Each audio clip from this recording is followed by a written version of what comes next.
Hashibaba, penyihir pemakan sumpit.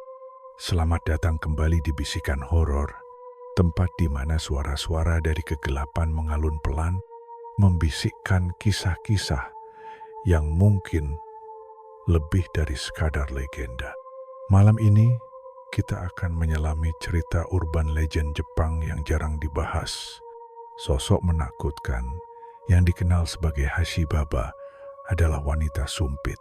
Jangan tertipu oleh namanya yang terdengar unik, karena cerita ini bukan tentang alat makan biasa, tapi tentang makhluk mengerikan yang menghantui anak-anak dan rumah-rumah keluarga muda. Siapakah Hashibaba? Hashibaba secara harfiah berarti nenek sumpit. Dalam cerita rakyat Jepang, dia digambarkan sebagai wanita tua dengan penampilan yang mengerikan. Tubuh kurus kering, kulit pucat kebiruan, gigi tajam seperti jarum, dan yang paling mencolok, dia selalu membawa sepasang sumpit kayu besar. Namun, sumpit yang ia bawa bukan sembarang sumpit, melainkan alat untuk memburu dan memakan anak-anak kecil. Konon katanya, dia muncul di malam hari, mengintai melalui jendela rumah, dan jika ia melihat anak-anak yang tidak patuh atau terlalu sering membuang makanan, ia akan masuk ke rumah dan menculik mereka dengan sumpit panjangnya. Legenda ini dipercaya berasal dari era Edo, saat Jepang masih dilingkupi banyak kepercayaan spiritual dan cerita rakyat yang diturunkan secara lisan.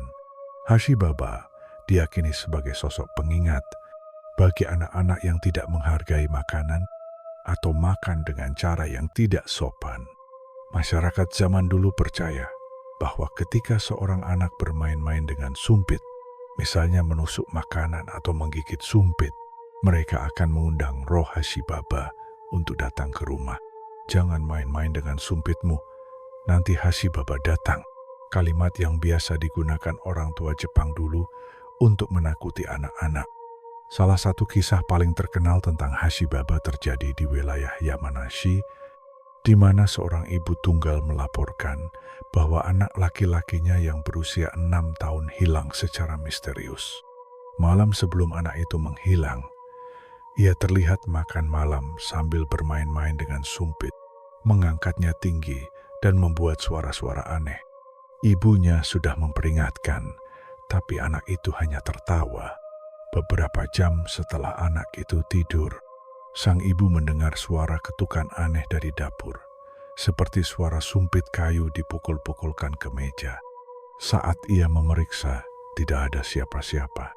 Namun, keesokan paginya, tempat tidur anaknya kosong, dan yang lebih mengerikan di samping bantal sang anak, tergeletak sepasang sumpit kayu besar, berlumuran noda merah.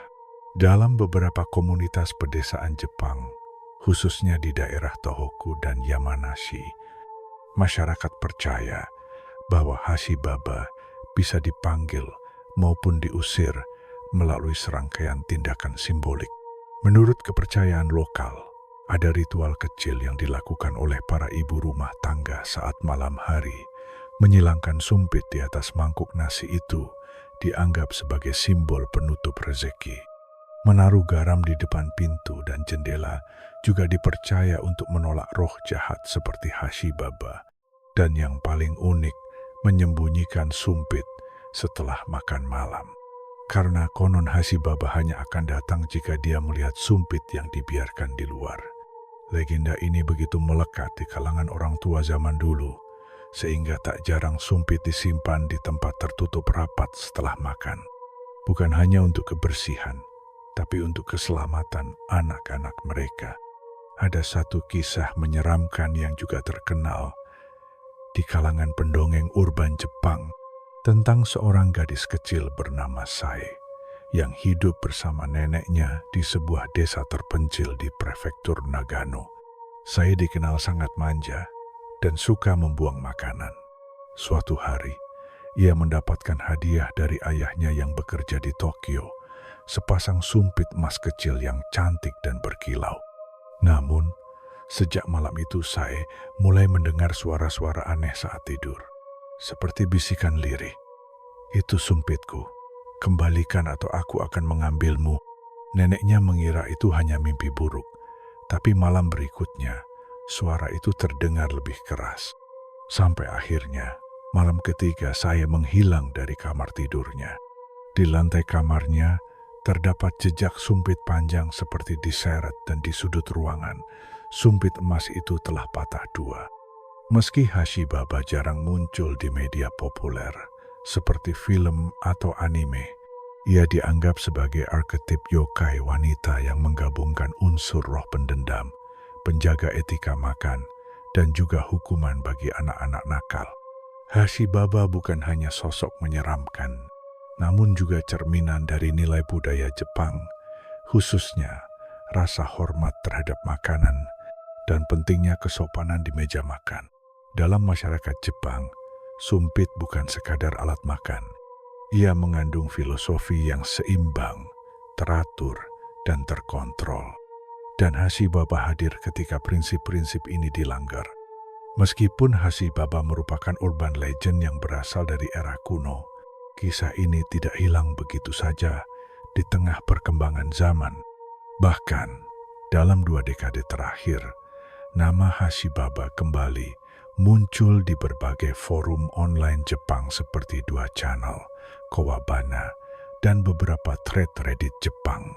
Salah satu kisah yang sempat viral berasal dari seorang remaja SMA bernama Yurika yang menceritakan pengalaman horornya di sebuah penginapan tradisional ryokan di Kyoto. Aku sedang mengikuti studi wisata bersama sekolah. Saat malam hari, aku makan bersama teman-teman dan iseng memainkan sumpitku dengan cara aneh dan menaruhnya tegak di atas nasi seperti di pemakaman, dan mereka semua tertawa. Tapi malam itu, aku terbangun jam 2 pagi, mendengar suara seretan sumpit kayu di lantai tatami. Aku kira itu mimpi sampai aku melihat wanita tua dengan mata cekung dan rambut putih panjang berdiri di sudut kamar, menggigit sumpit dengan suara krek, krek, krek. Saat aku menjerit, sosok itu hilang begitu saja. Tapi sampai sekarang, aku masih mendengar suara itu saat malam hari. Salah satu cerita paling terkenal muncul tahun 2014 ketika seorang YouTuber urban exploration asal Jepang yang menggunakan nama samaran Kuroinu memutuskan untuk mengunjungi rumah kosong di pinggiran Osaka yang dikenal dengan nama Hashi House. Rumah itu ditinggalkan selama lebih dari 20 tahun dan menurut kabar lokal pernah dihuni oleh seorang nenek yang meninggal dalam kondisi tragis. Penduduk sekitar mengklaim sering mendengar bunyi sumpit dipukulkan di tengah malam dan melihat bayangan wanita tua melintas di jendela. Dalam video tersebut, Kuroinu dan timnya menjelajahi rumah itu di malam hari. Tak ada yang aneh sampai mereka mencapai dapur, di mana mereka menemukan sumpit tua patah berserakan di lantai dan tulisan di dinding dengan cat merah bertuliskan, "Jangan bermain dengan sumpit." Beberapa menit setelah itu, suara-suara ketukan aneh terdengar dari loteng dan kamera mereka sempat merekam bayangan hitam dengan bentuk tubuh membungkuk dan rambut panjang. Video itu kemudian dihapus dari YouTube setelah diklaim mengandung unsur disturbing, tapi potongan rekamannya masih beredar di forum-forum horor Jepang hingga hari ini. Penutup yang menggantung. Legenda Hashi Baba tidak sepopuler Sadako atau Hanako-san, tapi mungkin justru karena ia tidak banyak dikenal, ia menjadi lebih berbahaya. Seolah-olah eksistensinya tetap diam-diam, hanya muncul saat kita melanggar sesuatu yang dianggap sepele. Itu adalah sumpit, alat makan biasa, yang ketika dipakai dengan cara yang salah, bisa memanggil sesuatu yang sangat tidak biasa. Jadi, untuk kamu yang sedang makan malam sekarang, atau sedang mendengarkan podcast ini sambil makan, jangan pernah menusuk nasi dengan sumpitmu.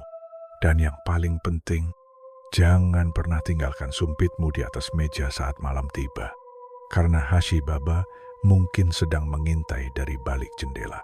Kamu baru saja mendengarkan bisikan horor. Jangan lupa follow dan aktifkan notifikasi, karena suara-suara dari kegelapan akan terus membisikkan cerita yang tak akan kamu lupakan. Sampai jumpa di mimpi buruk berikutnya. Suka sama ceritanya? Klik subscribe dan nyalain loncengnya supaya kamu nggak ketinggalan bisikan-bisikan horor selanjutnya.